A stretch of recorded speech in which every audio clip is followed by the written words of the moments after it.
పూరా లోకల్.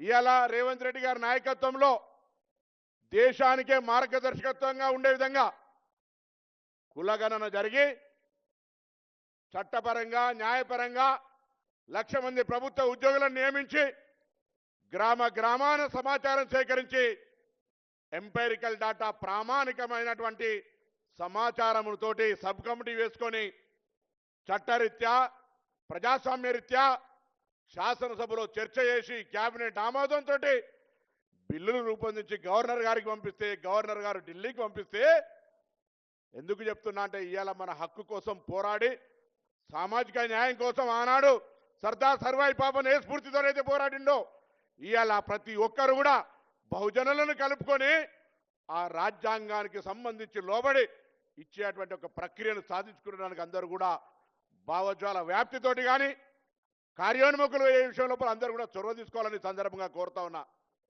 ఈరోజు ఈ యొక్క 42% ఒక రాజకీయాలకు మాత్రమే అనుకుంటా ఉన్నారు. దయచేసి విద్యా ఉద్యోగాల్లో అనేక రకాలుగా జీవితాలు బాగుపడతాయి.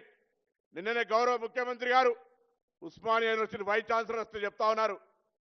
ఇవాళ మనం భూములు వంచాలంటే భూములు, డబ్బులు వంచాలంటే డబ్బులు, సంక్షేమ కార్యక్రమాలు కాదు, విద్యను ఈయన మనం అందియగలిగితే భవిష్యత్ తరాన్ని నిర్మించినట్టే అనే మాట చెప్తా ఉన్నారు ఇవాళ.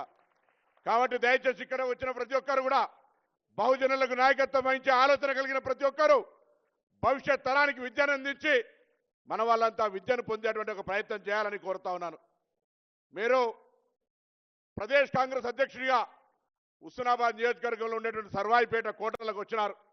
ఇలా దానిని మీరు గత ఏడాది ఇచ్చిన 4.5 కోట్లతోటి సుందరంగా మంచి ఒక అందరికీ ఉపయోగపడేటువంటి ఒక సమాచారం అక్కడ కోటలు వారికి ఉన్నటువంటి అనేక రకాలుగా ఆనవాళ్లతో ఒక మంచి భవనాన్ని అక్కడ నిర్మిస్తూ ఉన్నాం, విగ్రహాన్ని పెడతా ఉన్నాం మనం.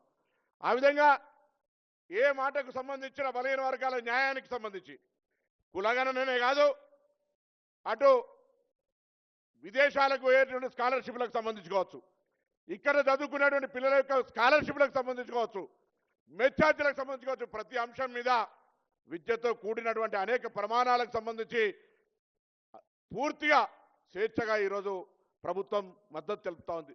దయచేసి దాన్ని ఉపయోగించుకోవాలని కోరుతా ఉన్నా.